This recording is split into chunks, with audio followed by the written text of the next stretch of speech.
Yo, my people. Get ready with me today as I go to the farm as a local farmer in Akwa Ibom State, Nigeria. So, I forgot to video my way to the farm, so I'm already in the farm, and you guys just have to manage me like that. I'm getting used to this. So, right here, I was showing you guys my cucumber, but yeah, moving on. You can see today we're trying to deflower the plants that are too small to have fruit. So you can see all the plants, all the peppers are already flowering, but we have to check and make sure that they are the right size for the flowering. So we have our field, we have almost 10,000 plants of picante yellow, picante red, and the Efia pepper. In this section I'm showing you in is where you have the Efia. And the task for today, we'll be going around with the farm hands and we'll be measuring any plants below 30 centimeter mark.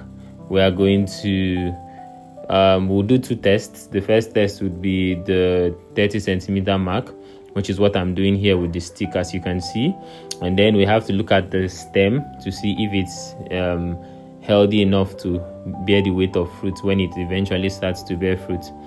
So once you do that and you realize that it has passed that test, then if it fails the test, you can see, as you can see in the video, I am aborting the flower, because if you allow the plants to go ahead bearing fruit when it's this light and this little, what happens is the weight of the fruit at this early age would, one of two things, either break the plant, or the energy the plant is supposed to use in growing to catch up with others in terms of height, it's going to use it and start yielding fruit. And we don't want a short plant when we can allow it to grow into a bigger plant so that it would yield more and be able to withstand this test of time and storm. So yeah, as you can see, we have the farm, we spread out and we distributed the work into rows. This is my row, and I just finished doing my first row, as you can see.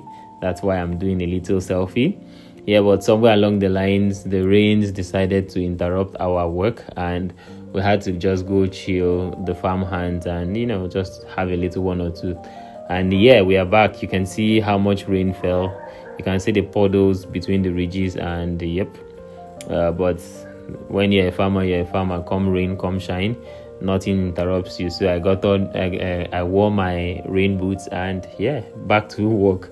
So you can see with the stick, you clearly see that this plant is shorter than the 30 centimeter. That is what I have measured with the stick. So the stick is exactly 30 centimeters, and yep, that's what I'm doing. And once it does not pass the 30 centimeter mark, I go ahead to abort it. You can see everybody has their own stick, and we've all been divided into sections.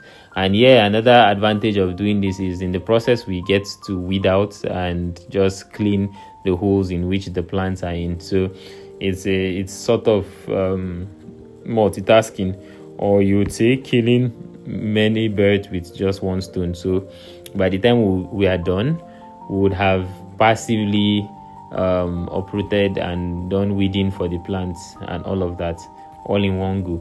Yeah, so you can see how bushy the in between the beds are. That's what's causing this, because the insects on the grasses are perching and then they jump on the plants. But the problem is it's been raining too much and we've not been able to spray for insects and pests. So that's just the little disadvantage. But we hope for a sunny day tomorrow, and once we have a sunny day, that would be the first task we would jump into. So this is our first time of planting peppers. This is our first time of even farming anything, and we decided to go big or go home. And we initially did 15,000 seedlings, and about 13,000 they germinated, but what made it out of the nursery, it was 12,000. And in our first week we had like a very crazy snail infestation. So then we didn't know how to handle it, and it killed a lot of our plants in the first stage. Like, they would just crawl onto the stems and they break the stems and the plant dies because they don't make it, because that infestation happened in the first week of transplant. We didn't experience any transplanting shock, but that was the shock we had.